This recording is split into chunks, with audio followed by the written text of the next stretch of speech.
Hola amigas y amigos, les doy la bienvenida a mi canal de YouTube. Cada semana vemos un tema nuevo. Quienes nos escriben, darles las gracias por sus consejos, sus mensajes, el aliento para seguir haciendo este trabajo dinámico de ayuda. Hoy tenemos a una gran amiga, la doctora Gisbeli Salazar. Ella ha estado con nosotros anteriormente y de verdad se agradece mucho la entrega, tanto en la información como en la formación y la parte humana. Doctora, ¿cómo está usted? Hola Paz, muchísimas gracias. Te deseo un excelente año, como dicen, dulce y feliz, porque gracias por este espacio. Me parece maravilloso porque no solamente es un espacio para informar, sino que también educamos a la gente sobre temas que algunas veces todavía tenemos dudas y todavía existen mitos, existen realidades y que es bueno siempre aclararlos. Gracias, doctora. También un feliz año para usted y para todas las personas que nos están viendo.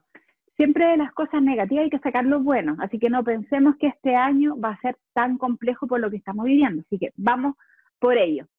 Doctora, a Así es. propósito de esto, nos han escrito mucho del tema del TDAH, que primero vamos a definir lo que es, pero hay muchos mitos relacionados a él. Sabemos que hay diagnósticos clínicos en la infancia y también en la adultez, que nos gustaría que nos empiece a aclarar para poder entregar la información correcta.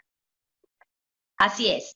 Bueno, el TDAH es un trastorno del neurodesarrollo que se caracteriza por tener en el niño sintomatología que puede ser hiperactivo, inatento o impulsivo. Pueden estar combinados o pueden estar aislados. Lo importante de esto es que este trastorno aparece durante la infancia, puede perdurar 6 meses, ¿ok? La clínica debe perdurar por lo menos 6 meses y en ambientes diferentes. Eso es sumamente importante. Es que es un niño que sea hiperactivo en la escuela, en el hogar y en otra área social. Eso debemos tener eso siempre, Paz, porque muchas veces confundimos que el TDAH, de repente un niño un día se sintió en la casa intranquilo, eso no significa que eso tiene un TDAH. Y hay que recordar algo, y ahí comenzamos con el primer mito. No todo niño hiperactivo tiene TDAH y no todo TDAH tiene un niño hiperactivo. ¿Por qué?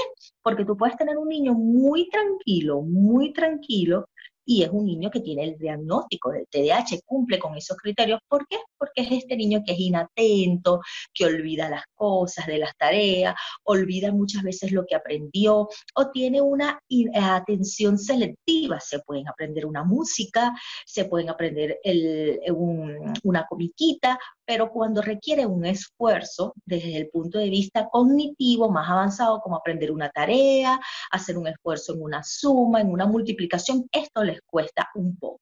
Entonces, eso es uno de los primeros hitos que tenemos que recordar. No todo niño hiperactivo es un niño que tenga TDAH. Qué importante, doctora. Muchas gracias. A propósito de eso, también hay, con este tema de que estamos en el confinamiento, que los niños no pueden salir a los parques, que cuando uno sale a todo le tiene que decir que no, hay muchas mamás, e incluso que se ha divulgado a través de las redes, como que hay que medicalizar a los niños con TDAH o, valga la redundancia, aquellos que no lo tienen y uno los autodiagnostica. Entonces, ¿qué opina de esto? Sí, existen muchos mitos, vamos a ir desarrollándolo durante el tema. Ese es otro de los mitos. ¿El TDAH se cura?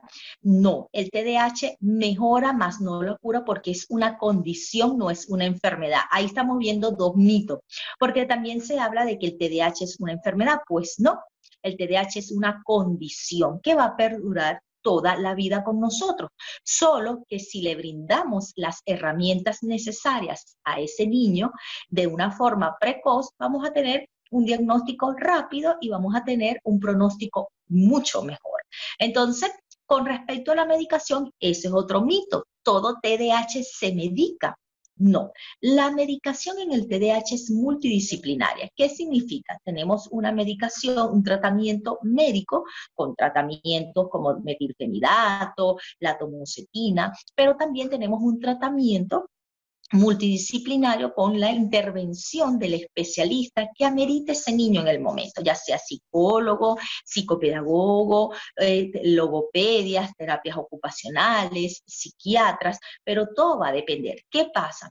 Muchas veces cuando las madres, la sociedad se comprometen en hacer un buen diagnóstico, en ayudar a este niño, ese bebé o ese niño, ese adolescente no amerita la medicación.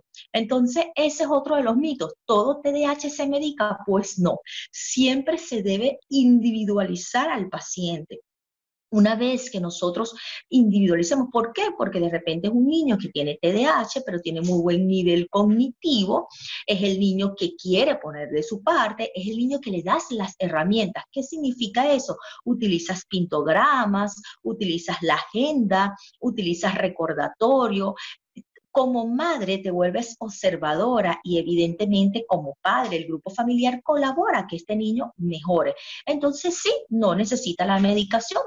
Ahora, ¿por qué tenemos que individualizar el caso? Porque se puede presentar el caso, valga la redundancia, de niños que a pesar de que le estás aplicando todas las terapias cognitivas, terapias psicológicas, tienes la ayuda, ese niño no te mejora. Entonces tú dices, ese es un niño que va a una medicación.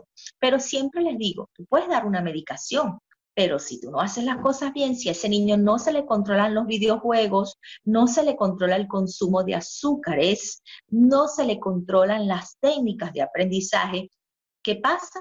Vamos a tener un fracaso. Entonces es un niño que realmente uno tiene que decir cuándo va o no va a una medicación. Entonces, recuerden eso, no le tengan miedo al TDAH. Muchos padres, otro de los mitos, Paz, que siempre está al día con la parte del TDAH, es la culpabilidad. Es culpa de los padres que los niños tengan TDAH y sobre todo de la madre. Es culpa de la madre. Pues no, el TDAH no es culpa, sí tiene un porcentaje de herencia, pero uno no tiene que tener culpa de su genética, de su herencia.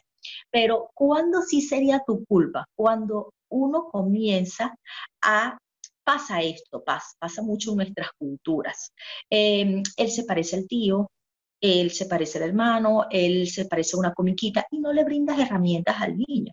No le brinda, y al no brindarle las herramientas, tú sí estás siendo culpable en ese momento de que tu hijo tenga un progreso y tenga las herramientas acordes para desenvolverse a nivel social. Entonces, ahí sí hay un poquito de culpabilidad, pero no es que si tu hijo nace con TDAH, tú tienes una culpa. Se ve mucho Paz en la consulta, madres depresivas, madres que te llegan llorando, padres con un grado de negación importante. Entonces, eso es uno de los mitos también importantísimos.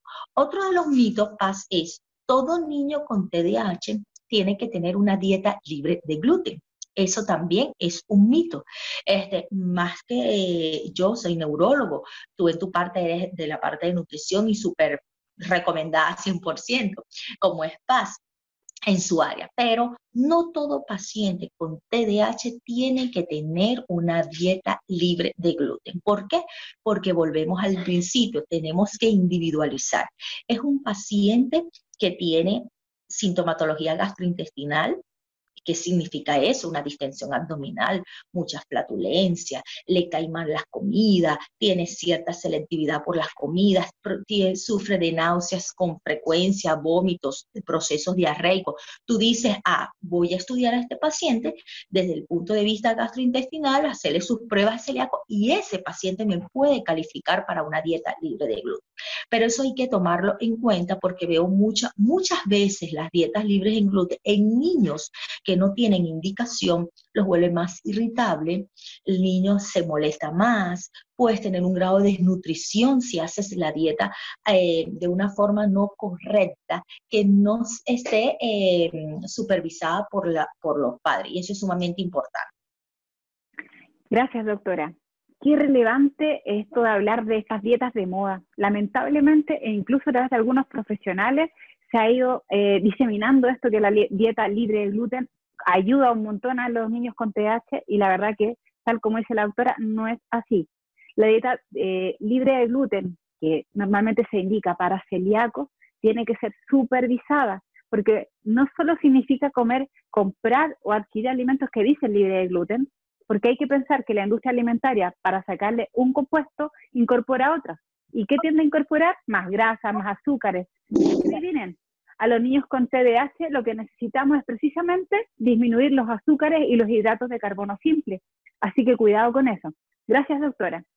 A propósito, mientras hablaba, recordaba otro mito que también se escucha mucho cuando uno habla con mamás, que es decir, hoy mi hijo tiene TDAH, entonces no va a lograr ser profesional porque se tiene que esforzar más. ¿Es así? Ya. No, ese es otro mito. Los niños con TDAH no tienen ninguna discapacidad, no tienen pueden tener trastorno del aprendizaje, que son que son comorbilidades que pueden acompañar al TDAH, como son el trastorno de ansiedad, la angustia, pánico, trastorno obsesivo compulsivo, las epilepsias, tics nerviosos. Pero ¿qué pasa? Esto no es discapacitante. Muchos niños tienen trastorno del aprendizaje como dislexia, les cuesta la lectoescritura por la misma alteración de la motricidad fina que ellos pueden llegar a tener, pero eso no quiere decir que el niño no va a llegar a ser médico como yo, nutricionista como Paz, abogado, ingeniero. No, eso no significa que ellos van a tener, porque eso mira, el mito en sí es este: mi hijo tiene TDAH, no va a lograr alcanzar una universidad. Eso es completamente falso. Tu hijo sí puede lograr. ¿Qué pasa? Siempre vamos a comenzar desde abajo, Paz. Un diagnóstico precoz, una aceptación del diagnóstico y darle las terapias y los tratamientos adecuados. Entonces, ese mito sí me gusta que lo hayas mencionado, porque se escucha muy a menudo. Lo mismo es, otro de los mitos es la justificación, Paz. Se justifica. Mi hijo tiene TDAH, entonces por eso esa conducta de tremendo, por eso esa conducta de embustero, por eso su trastorno de conducta. Entonces, como yo le digo, sí y no. Sí, porque los niños con TEA tienen una intranquilidad, se les olvidan las cosas, pero si nosotros sabemos cómo actuar, si nosotros sabemos cómo dar las herramientas, ellos mejoran mucho y no debemos justificar. Ninguna acción se justifica, porque antes que ese diagnóstico ellos son niños. Entonces, somos nosotros los que tenemos que poner límites, somos nosotros los que tenemos que ayudarlos. Somos nosotros los que les vamos a darle a ellos todas aquellas técnicas de manejo que vamos a presenciar. ¿Qué pasa? Si usted ve que tu hijo tiene un diagnóstico, o de repente todavía no lo tiene, pero tú ves que tiene una falla en el aprendizaje, vemos que es ese niño que de repente le cuesta concentrarse, tienes que pedirle ayuda, porque existen muchas técnicas, ya sean con la parte de psicopedagogía, que te pueden llegar a alcanzar los objetivos. Muchas veces los niños con déficit de atención, Paz, se les olvida lo aprendido. Pero cuando tú empiezas a aplicar las técnicas, que es lo que yo llamo las técnicas de repetición, cuando tú le empiezas a repetir las cosas, logras que ellos apliquen la lógica, el análisis, ellos les va quedando. Ahora, si es un niño que tú le vas a decir, lee eso y se lo tiene que memorizar, evidentemente vamos a tener un fracaso. De ahí la importancia, que era lo que yo te comentaba, de saber, ¿es realmente mi hijo un TDAH inactivo, inatento, hiperactivo e impulsivo? Porque muchas veces les cuesta esperar turno, les cuesta, cuando tú le estás haciendo una pregunta, saben la respuesta, pero ellos no esperan que tú le termines la pregunta, sino que ya están respondiendo. Entonces, eso te puede llevar a un fracaso desde el punto de vista escolar. Y por eso el llamado, Paz, que no solamente las madres o los padres o los familiares de niños con TDAH tenemos que informarnos y educarnos, sino toda la sociedad en línea general y sobre todo los maestros y profesores. Porque muchas veces vemos, Paz, que es el niño que se etiqueta negativamente en todo, él no lo va a lograr, él no lo va a pasar, pero realmente no nos hemos puesto a hacerles técnicas. Por lo menos un ejemplo, el niño hiperactivo tiene una capacidad intelectual muy buena, pero es el niño que termina rápido las actividades para continuar a hacer otras actividades, ¿no? Si tú no lo sabes, ese niño se va a volver disruptivo, porque tú le vas a poner una actividad y él la va a terminar rápido. Ahí es donde crea la creatividad del maestro, en donde voy a colocar otras actividades, voy a hacer otras tareas, y de esa forma sucesivamente, para que él vaya ayudando. ¿Me entiendes? Eso es sumamente importante. Gracias, doctora. Fíjense que en este importante trabajo que está desarrollando la doctora, ella ha podido evidenciar directamente con sus pacientes, con los familiares, cada una de las cosas que nos ha ido mencionando. Por eso lo importante de aclarar estos mitos. Doctora, ¿qué mensaje le puede entregar a aquellas familias que aún no tienen el diagnóstico clínico y aquellas que sí lo tienen, pensando en esta realidad actual, donde además los niños no pueden gastar la energía que normalmente ellos hacen, teniendo vida social con otros, viviendo esta situación de estar más tiempo en casa y por supuesto con el agobio de muchos padres por el hecho de tener que trabajar, estudiar, tener que desarrollar tantas funciones? Tenemos que aplicar, ¿me escuchas? Tenemos que tres cosas importantes. La organización es una, tenemos que la parte de la organización, la parte creativa y la parte de lo que es el conocimiento. ¿Por qué? Porque como padres ahorita tenemos que aplicar la creatividad en casa. ¿Cómo es mi hijo? ¿Cuáles son las actividades que le gusta? ¿Cuáles son esos juegos didácticos que puedo utilizar en casa con el material, con un material fácil de utilizar, en donde yo también como padre pueda relajarme? Porque ¿qué pasa, Paz? Muchas veces pensamos en el niño, pero en mi caso muy particular yo pienso en la familia. Y soy de las que digo, si utilizamos juegos de mesa, todos nos relajamos, todos interactuamos. Y eso es lo que se busca. Aquellos padres que no tienen el diagnóstico, Paz, tienen que notar, el TDAH se nota, el TDAH te habla. Está pasando algo con mi hijo o con mi hija o con el niño que no está acorde a lo que he visto o a lo que está observando, sin comparar con otros niños, porque no necesariamente tenemos que llegar a la comparación. Pero como madre uno nota, se le están olvidando las cosas. Cónchale, le digo a mi hijo, anda al cuarto a buscar un cepillo y cuando regresa, mamá, ¿qué fue lo que me mandaste a buscar? Entonces, si usted nota signos de alarma, que eso es importante hacer, otro video pudiéramos hacer excelente, lo que son los signos de alarma en el neurodesarrollo, porque el padre tiene que saber cuáles son esos signos de alarma para ver. Ese niño que de repente se aísla por completo, pasa. O de repente un exceso excesivo en la parte de los videos, o ese niño que de repente para comer, para hacer una actividad, para bañarse, tiene que estar en constante movimiento. La impulsividad es fácil de diagnosticar, de ver, de observar. Ese niño que de repente no espera que tú le preguntes algo, sino que está respondiendo, no espera hacer turno, no espera hacer una cola. Entonces, si usted ve estos síntomas, yo tengo que consultar a mi equipo de trabajo. Lo ideal sería siempre al pediatra, y el pediatra es el que hace, deriva ya sea al neurólogo o al psicólogo. Eso es sumamente importante. ¿Okay? Desde el punto de vista de los que tienen diagnóstico es el seguimiento. Muchas veces, Paz, tenemos un diagnóstico, pero no hacemos seguimiento de nuestros hijos, sino como que busqué la etiqueta, ya tiene TDAH y ya. No, la idea de tener un diagnóstico es hacerle un seguimiento, ver si él va evolucionando. ¿Qué te habla a ti de la evolución? El comportamiento de tu hijo, el rendimiento que tenga, tanto a nivel escolar como a nivel del hogar. Es colaborador, me ayuda, es un niño que lo veo que va avanzando en sus actividades académicas, todo eso es sumamente importante. Si aquel niño que ya tiene un diagnóstico necesita una medicación, no quitarla usted, ni automedicar ni quitarla. Siempre a la persona, al médico, al sanitario, hay que preguntarle. Mira, ya mi hijo cumplió tanto tiempo, ¿qué puedo hacer? ¿Cuál es el protocolo? Pero no uno decidir sobre una medicación que de repente quitarla puede tener muchas veces efectos y también dejarla por largo tiempo igual, ¿ok? Ser observador, si le colocan una medicación nueva y uno tiene miedo, porque como padres siempre tenemos miedo a la medicación a nuestros hijos, pero si existe un miedo, lo importante es decirles, un ejemplo, ver si ahí presenta algún efecto, algo diferente. Yo siempre le digo a las madres, no lean efectos secundarios, porque cuando uno los lee, todo se estresa y te da un grado de ansiedad muy particular. Entonces, lo ideal es, no lo leas, pero sí estar pendiente de algo que presente tu hijo diferente antes de la medicación. Un ejemplo, náuseas, vómitos, dolor abdominal, dolores de cabeza, lo que uno conoce como cefalea, mucha ansiedad, o de repente esos trastornos del ánimo, que de repente tú lo ves que está bien y de repente está lloroso, pero de repente está feliz y tu hijo no tenía nada de eso antes. Entonces eso tú debes comunicárselo a la persona que hizo la medicación y tomar respectiva. No tener miedo al diagnóstico, Paz. No debemos tener miedo al diagnóstico. Fundamentalmente debe haber una aceptación.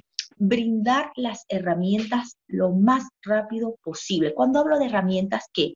Educarse usted, informarse usted como familia, como padre, educar a los que están con el niño, ya sea un maestro, un profesor, baje un folleto, voy a hablar sobre TDAH, haga una consulta en línea, pero hágala, asesórese acerca del TDAH porque es sumamente importante. No le tenga miedo. El TDAH no limita a nadie. Son niños maravillosos que tienen facultades, dones maravillosos en la creatividad, para el canto, para crear con sus manos. Entonces es cuestión de ver cuáles son las habilidades que tiene mi hijo y cuáles son las debilidades. Y no pegarte en la debilidad. ¿Qué significa eso? Muchas veces los niños son maravillosos, pero les cuesta la lectoescritura. Entonces te quedas como ahí y torturas al niño con esa lectoescritura. No, ver cuál es su habilidad y con sus habilidades ayuda a su debilidad. Un ejemplo, hay niños que les encanta cocinar, les encanta cocinar, les encanta la cocina, pero no les gusta la lectoescritura. Entonces, tú no puedes comenzar, es un grave error. Te voy a quitar que hagas una receta, te voy a quitar que hagas una cocina. O algo. No, más bien entusiasma. Si aprendes a leer y a escribir, puedes saber cuáles son las porciones para realizar esta receta. Y así lo vas de una forma enamorando. Si sabes de números, sabes cuando te estén hablando de cuántas unidades vas a necesitar. Entonces, de esa forma tú vas como realizando el enamoramiento. Gracias, doctora. Qué importante todo lo que nos ha informado y nos ha entregado, porque efectivamente aquí nos importa educar con conocimiento, con formación. ¿Dónde la pueden ubicar, doctora? Porque seguramente muchos de los papás que nos están escuchando y viendo van a preguntar, ¿dónde vemos a la doctora Gisbelis? A través de mi Instagram, @neurogisbert. También tengo mi página web a través de neurogisbert.com y siempre pueden pedir la información. Gracias, doctora. Siempre es un placer estar con usted y, por supuesto, vamos a hacer más videos. No se preocupen. Gracias por estar hasta el final en este importante video. No olviden visitar mi página web www.pazversano.com, suscribirse a mi canal de YouTube, Instagram @paz.de.reyes. Nos estamos viendo pronto. Un abrazo, un beso y, por supuesto, recuerden siempre ser positivos frente a lo que ocurra. Gracias, doctora.